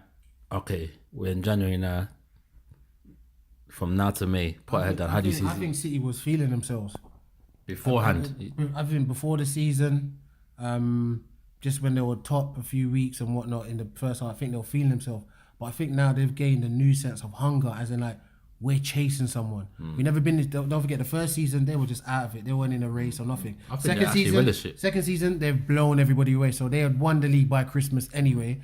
Now how close it is, they're chasing someone now. So their level of focus and hunger is going to be heightened. Now Liverpool, for me, if they would have, I knew they were going to beat Arsenal anyway. That was a given or whatever. If they would have beaten City, to me, it's over. Yeah, we all said that, it's over. But the fact now City have beaten them, now, I'm not saying that Liverpool are just going to fold like a cheap tent. That's not what I'm going to say. That's not what I'm saying. What I'm saying is that it's a different level of pressure, even when you're going to play these small teams away from home now. Because now it's just like, listen, we have to win. Before, I always say it's like 2 seasons in one. But do you see City being consistent now? City obviously can't drop points. I see City being consistent, but they will drop points as will Liverpool drop points. It's just who drops the. They're both going to drop points. No one's going through the whole second half of the season just beating teams how they were beating teams at the beginning of the season. It's not going to happen like that. They'll both drop points. You'll be very surprised. I genuinely think like Liverpool's performance this season is going to be very clinical. It's going to be very clinical. And I think they're really going to show people that like. They're not this cowboy team that folds like they have been in previous seasons. That's what I'm saying. I don't think they're gonna just fold like that. Basically, I just think that like what's Fergie's famous quote? It's squeaky bum time. Now this is what it is. Like them. City have been there. City have been there, but I also City haven't been chasing. Yes, but that's what I'm saying. I also get what Stelios is saying in terms of if they just continue what they've been doing, they will be fine. But it's just that level of pressure now. Yeah. They know, yeah. They're like, look, okay, guys, we haven't got to play the best team in the league anymore, yeah, and we're still 4 points clear. Do you get what I'm saying? They've got that in their head, yeah. Fair enough. They got. Fair enough. Because you still got. Fair enough. You got the Chelsea. You got Chelsea. You got Tottenham. You got all these other teams, but so have Man City. You know what I'm saying? So have Man City. Man City have got the same hard games that you've got. But we're still 4 points ahead of them. I need to see the running. I need to see the last 5 games for each. That's what I'm saying. It's not even down to the big teams that you're playing. It's them small teams are going to appear harder than they were at the beginning of the season because it's crunch time. Because those fine details in the championship race, right now you can't draw. This is what I'm saying. Yeah. That's the pressure. Literally, you can have like a tough Champions League game on a Wednesday and go to Huddersfield and literally they'll drop points. Right now, you can go 1-0 down against one of those small teams. It's not a get back and if we get a 1-1 draw, then we'll take. No, you have to come back and win. It's a different sort of pressure. I think that was the key because I mean that was what to be fair, that's what I was meant to say is Champions League is essential. Like that's when because Liverpool have Bayern, yeah, and they have Bayern first leg they have no Van Dijk, yeah. Why? He's suspended for the first leg, yeah. Are they at home? Huh? I need to double check that. I don't know that. Yeah, but because they came second, isn't it? Yeah. To PSG. Yeah. So I think if they crash out of the Champions League early, and City go through, then Liverpool's winning the league. 100%. Yeah. Are you man quickly? Yeah. I agree with that. You're in the sports group, innit? Yeah. The debate came out of nowhere, but I think someone posted a Henry post in the group, and they're saying best Premier League striker, and then the argument turned into Kane, then it turned into Drogba. No. So quickly, no what? Kane's not involved. Oh wait, let me ask you: Is Kane who's a better striker? Aguero's better than Kane. No, okay. We're not talking about Aguero because that's confirmed. I'm sure everyone in the group agreed that one. All right, but Do you say Kane's a better Premier League striker than Drogba? Because you know, obviously, he's got more goals than Drogba now already at his short career. I would.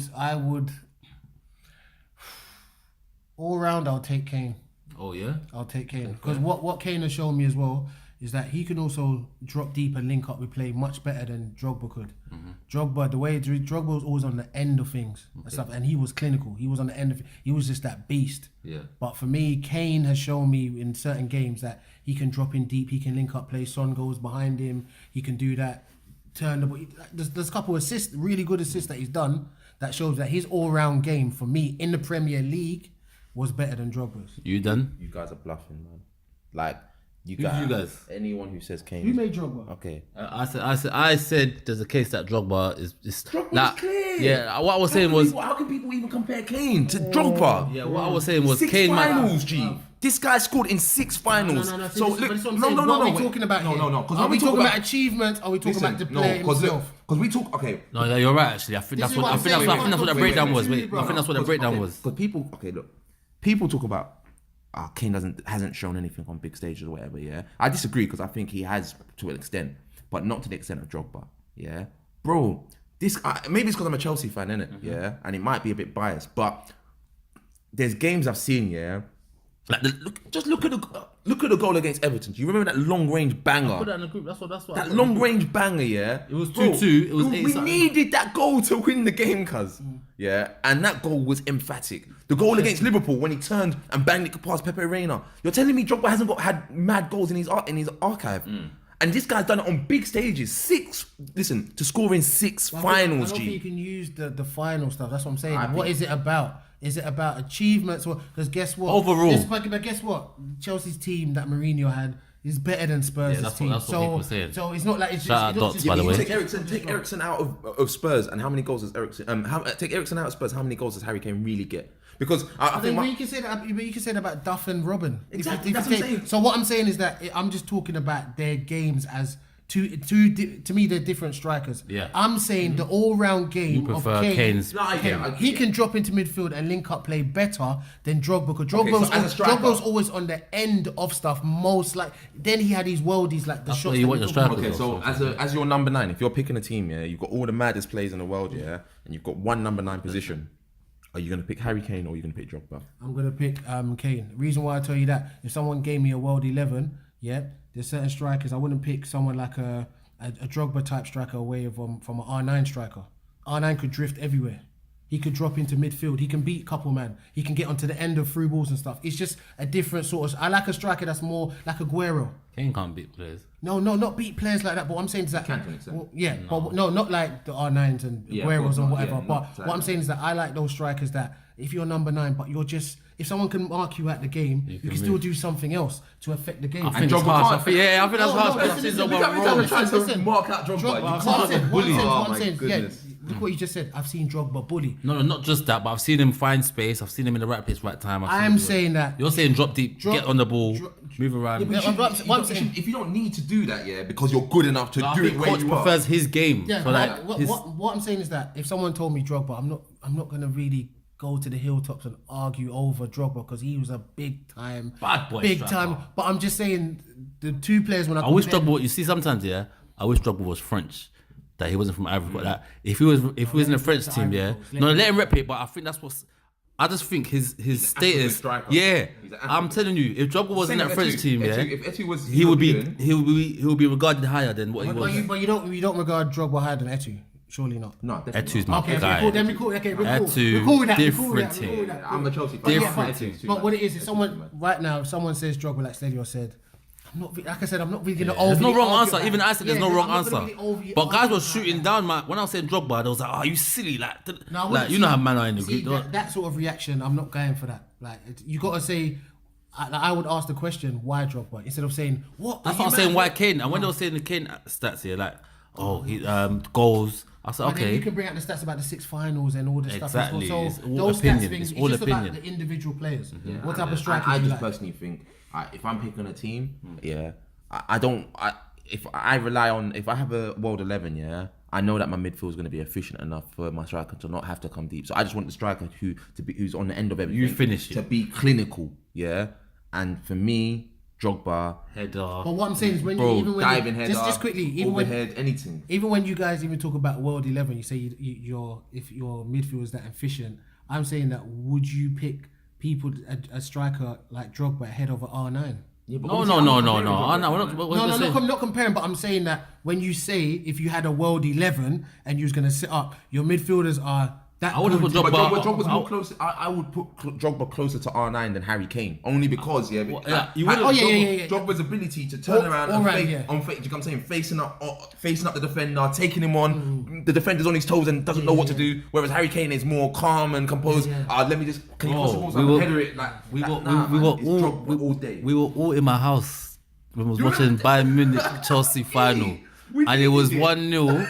Was it 2-1? It was 2-1. It was either 1-0 or 2-1. It was 1-1. It was 1-0 and then Drogba's... The header, Drogba out of nowhere, 1-1. boom. Like, But that's what I'm saying. When it comes to that sort of stuff, that's what I'm Champions saying. League When you're talking about Oh, forget achievements, it. there's no. yeah. That's what I said. It's hard to. That's why they can't come with stats when it comes to Kane.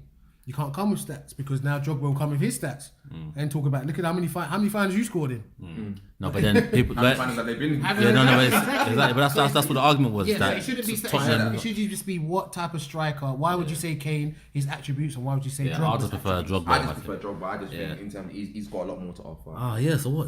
That's it for football then. Yeah, Any boxing? Any NBA? What, you still following NBA or not? It's like I said, Sky Sports have set me up, man. I don't like it on Sky Sports, man. I think the pundits are dry. Hey, LeBron James, calling himself the GOAT. You couldn't even chip in on this. Yeah. How do you feel about LeBron James saying, that ring I won at Cleveland, that just, for me, solidified that, I'm the GOAT. Like, I reckon I'm the GOAT because of that. Nah, man. Like, you have Jordan, you have all these people that never said, I'm the GOAT or I'm the But greatest. this is the problem with LeBron and that statement, though. First, people like you, Sabo, even when you're talking about basketball, he doesn't have that killer instinct. He should be more like Kobe. He should be this. He should be that. Like, I know the GOAT thing was taken out of context and probably shouldn't have said that or whatever, but if you believe in it and you're a player, you believe in it, strike for your confidence. But guess what? Also understand the blowback that's going to come from it. If you can take the blowback, then just stand by your words and think, when we came back from 3-1 down against the best regular season team record-wise ever, we came back from 3-1 down and won a Game 7 at their ground.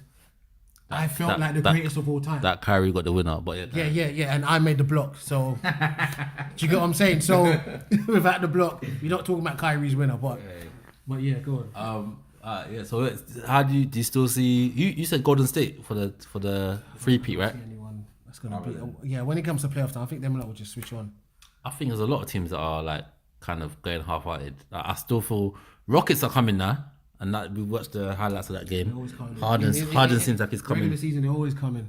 I just feel like it's Barcelona era in basketball now, man. Yeah. Like it's just Golden State. But they're not all gelling. It's not like his unbreakable team. Like Draymond looks like Draymond's gonna get moved on. It's not playoffs, man. Like it's just the team's too fake, man. The team is too fake. Like is that bad or good? You look disappointed. I don't like it. I preferred basketball when it was more balanced, man. Like I just feel like now Golden State. It was KD's move to Golden KD's State. move. That. They were still touchable kind of. I know they were touchable when they just had shooters because they were just a shooting team. You know what I'm saying? But now when you got Durant there, you got Draymond and Green as well to block everything. And DeMarcus Cousins still hasn't even touched the court yet. I don't mind these super teams. I've got no issues with super teams. LeBron started it anyway. LeBron started it. I like player movement. I like when players got their own thing. He relies on that. I forget it. I don't even want to talk about that. LeBron started that stupid team, and now he's complaining about Who's complaining about? No, LeBron did. Saying what? I think it was either this playoff or the last one. Yeah, it must have been this playoff. Saying what? Saying, this super team. Like he was basically, I can't remember the quote, but he was complaining about it. Golden State. I've never heard he of was. him I'll show you after. Complaining. He was. Like there's half-hearted complaining. There's like I'm gonna throw it out there. And indirect, man. Indirect. It was like I haven't heard it personally. Who can beat this? Like it was basically saying, what do you expect? That's what we're all thinking. Who can beat this team? Yeah. What? He however great he was, he ain't beating that team. He ain't beating that team. That's the same. What were you saying for Lakers though? Like, do you think? Well, LeBron's the MVP. MVP coach off the podcast. Let me know. Okay. Because the MVP, most valuable player. They have to rename it. Yeah, you haven't got to rename it because I don't think LeBron. For me, is who's the best player? Who's been the best player? Who's the best regular season player? Yeah, but MVP is basically saying who's the most valuable. Like if you take LeBron out of Lakers, you've seen what they've done. If you take LeBron out of Cleveland, Cleveland lost one player last season. Where are they at? They're a mess. Yeah. So if that's the case, yeah, MVP is LeBron, but that means he's MVP? always going to be MVP if he keeps on performing. I think but I'm saying, the where's- best performing player, you have to give it to Giannis, like you said. Well, right now you can't argue combo. that. Yeah, the Greek freak. You can't argue that. He can get it because he's playing well. Like, before we get out of here, man, boxing. So you didn't see the James DeGale, Chris Eubank thing. Are you gonna watch that fight though? Of course, I'll watch it. I think it's a good I matchup. just the pre. I'm gonna retire him. I'm gonna do this. No, the girl said whoever loses this has to retire. Like we're basically done. But there's an argument that he should have retired before this, though. Didn't he say that to Groves? I was saying, Did he? he said it to Groves. He was like, oh yeah. In fact, he said, yeah, like whoever wins this. Wait. They didn't have a rematch though. That was at the first fight. Wait, because I'm sure. are you talking about Eubank? No. I'm talking about. No, the girl hasn't. They haven't run that back. No, They've only played once. The gloves were off. When he was like the gloves were off, I'm sure it might have been. It might have been. He was talking that. He was talking talk. He was talking that Grease talk, but he was probably saying, like you said, indirectly. He was talking. He was talking that big. I'm not talk, good right? enough if I lose to you. I might as well quit. Okay. And all that sort of stuff. But them two, it's great. It's gonna be great hype before the fight. Right? I can't listen to every press conference. Them two. No, that was a one-off. Now that I've seen it, boom, I wait for the fight. Who do you think wins it though? This fight, bro, I don't really care. Serious? But I just don't like either of them. I don't like talkers that don't back it up. This is what I'm saying. Everyone trying to do the Mayweather. See, them two try to do the Mayweather thing, but not understand that with Mayweather, he had to box. And once you've taken an L, you can't really talk like that. What do you think about Mayweather beating that 14-year-old boy? Like, Was he punch? 14? Nah, I'm just saying, he looked 14-year-old. When you said that, I gave him a round of applause because when you can pull that heist like that, when you can pull a heist. I was watching Joe Budden podcast. Yeah, one of the guys was like, listen, this year or next year, Fred's gonna fight a kangaroo. They're gonna find a kangaroo, and they're gonna make him fight. I'm giving him 10 mil for it. No, but is basically what I'm asking is all money good money? Like that 10 mil, how much you get for that fight? He didn't get 50. He got like 10 or something. What I'm saying That money you got for it. Are you sure doesn't that taint his reputation? Let me tell you something now, yeah. For me, it does. I don't like the when he's buying a new jet, it's good money, fam. There's a lot of talk saying that he might. That's a lot of talk. He ain't got his money. Trust me. That's what the difference. What, you don't think he's losing peace financially? Yeah, of course. Listen. No, what I'm saying is you don't think he needed that. Because he needs the money. Like I know That's what I'm asking people you. are talking about like no matter how rich he is, yeah, you have to remember when you've got a lifestyle like that, yeah, and a mad lifestyle, like you have a massive house. He's probably more than one massive. He bought a house in LA like 2 years ago, yeah. Bro, your expenses are high. Do you know how high the taxes in LA, bro? Like, it's mad. So you have to keep maintaining these costs. Like, I just think he needs to slow down, bro. Like, otherwise, he's gonna end up like he's still. And that's what I don't want for Floyd. I don't want to see him like Tyson. For him to end up like like Roy Jones when Listen, Floyd ain't never going to be broke. I agree. Reason why, when he came out, when he finished his career, he actually told one or two things of the things that he invested in. The guy invests in buildings. So why is he fighting a 14-year-old? No, but what I'm saying is that. But what I'm saying is that. 20 million. But this is No, what he didn't make 20. Whatever, 10. He got like 10. From bouncing around, and when I just skim you at the top of your head, you're bouncing all over the place. But it was a farce, and I'm TMT, baby. Listen, I'm TMT. Listen, it's a farce, but who's paying me? That's your money, mate. That's not. I'm not saying. I'm gonna bet 10 mil. There's still an audience. You know what I'm saying? The audience is still paying money to see it. Sell out crowd or whatever it was. This fight was on YouTube. My mama started crying when The guy was crying when he beat him. Floyd was doing some dance in the middle. I said, "What am I watching?" No, I'm not gonna lie to you. I'm not gonna lie to you. not live. I saw the highlights. I watched the match after. I'm not gonna lie. Till now, I don't know what the hell that was. It was like a circus, bro. Even the whole thing, I don't know. But when he came out with the mask. Listen, maybe the only logical thing I can think about is maybe that Floyd is gonna sign him as a kickboxer to TMT, and he's kind of put him on the map. Sorry, coach, no. The reason we can't do the that. guy's crying, bro. Yeah. Like, I just think like no, but it's not going on their record. It was in China, innit, or Japan? It's not going on their records. I know it's an exhibition, but like. And what I'm saying is that I wouldn't be surprised if I hear that Tanashi, whatever his name is, Takashi. No, them Tanashi something. Yeah. So I wouldn't be surprised if he comes on TMT. Tanashi 6'9". TMT promotions.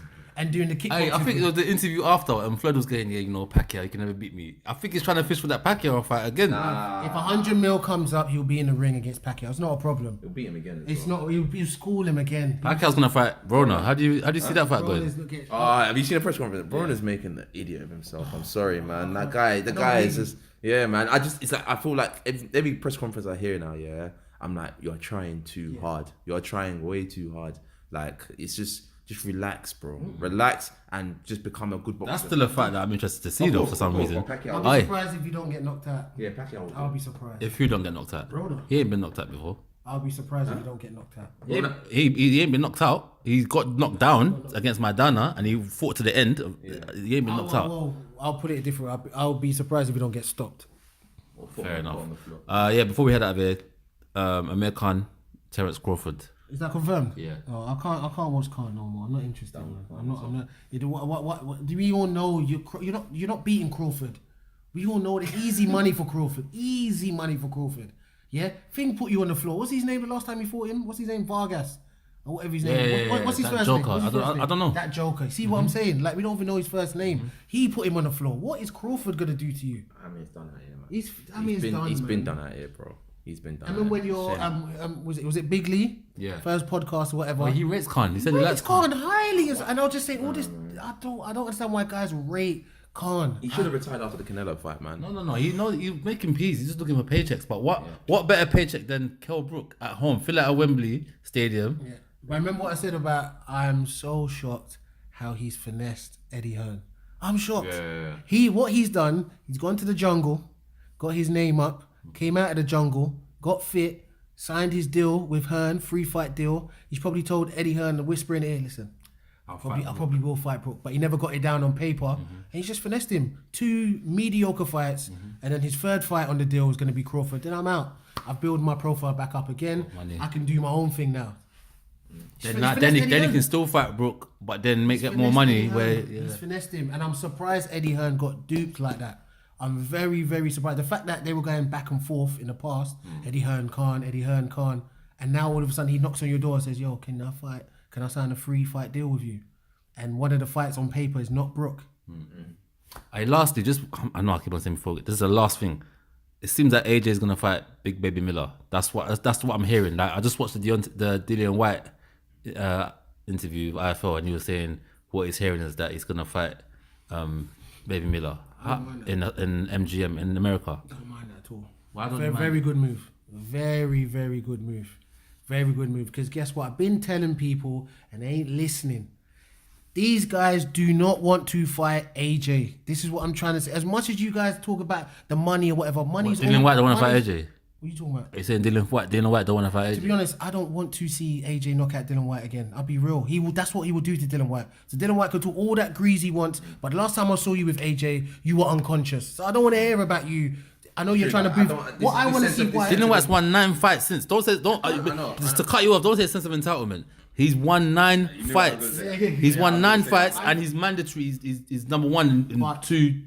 But what they should be doing for Dillian White right now is pushing the WBC mandatory against Wilder. That's what they should be doing, not AJ. We don't want to see you against AJ again. We want to see you against someone like Wilder. So you want to see Baby Miller and AJ more than Wilder? Of course, because guess what? It's a good business move for AJ. Business? Since when you care about business? I'm talking about what do you want to see? You're not on AJ's team. What do you want to see? But that's what I'm saying about what I want and what's reality. What I want is Wilder next, and then I want Fury next. Exactly. That's what I want. That's what everyone wants. But the business side of it, when Frank Warren's involved, when Al Heyman's involved, when Shelley Finkel's, these are all guys who orchestrate the business in the back. What are you saying? Miller's going to make more money than White fight? No, I'm not saying he's going to. I'm saying that to boost his profile in the US. Oh, okay. Madison Square Garden, he goes there, he knocks out Miller. Yo, I'm doing my thing, and then guess what? I'll probably call that Wilder while I'm there. I'm in your town. I'm in your country. What? Now, guess what? I'll probably sell more in Madison Square Garden in your country than you would come to my country if it's not Fury. Well, I'm hearing this Baby Miller is like 21 stone right now. He's walking around at 21 stone. What Miller would do good was what most Americans do. They hype up the fight very well. He's going to be another Charles Martin and Brazil. No, not as bad as Charles Martin, but I'm a king. I'm a god. Yeah. I'm a god. Not as bad as Charles Martin, but Bro, his dreads are flying. He sat down like, no. What? You felt the first punch, you know when he said He started nodding his head. The power's real. He was just nodding like, yeah, the power's real. me personally, I would just love AJ to knock out Miller. I just can't. I can't stand Miller. That's why I didn't want him to get the. I didn't want him to get the bag because I knew what he was doing. He was trying to get the bag. I can't stand it. And he's not even. He wouldn't even get a bag that White would get anyway. AJ's going for the MBE because he's looking to get 9. But he's got his. For me, he's got to fight Wilder thing. But listen, the fact this. Let me tell you how Wilder. I know for a fact he doesn't want to fight AJ. When you're coming out and being interviewed and they're saying, yeah, so AJ, what's going on? Nah, I think I'm gonna fight Fury because people want to see that rematch. Then Fury's camp's coming out saying, nah, bruv, we don't want to fight you. We're cool. We want to see you and AJ fight. But you're still talking about Fury. They've clearly said they don't want to fight you next. They're going to chill out and they want to fight the winner. Yeah, but or it can mean, Dan, like, people are saying that I didn't beat you. People are saying, this is my draw. And I'm saying, this is what Wilder can be thinking. People are saying I didn't beat you, Fury. Like, people are saying you beat me. I want to run it back because I'm competitive. I want to run it back. I think it mentally, like, he doesn't want to step in the ring with AJ until he beats Fury, man. Yeah, I don't blame him. I think he wants to run it back. You need to make it. I read And that. for me, the fact that you want to do that, Wilder, what I need you to do, if you're going to fight the rematch and you're so insistent on a rematch, only fighters that are insistent on a rematch are the fighters that know they lost. Yeah, and they still have a belt and they feel that. Maybe he feels that then. So guess what?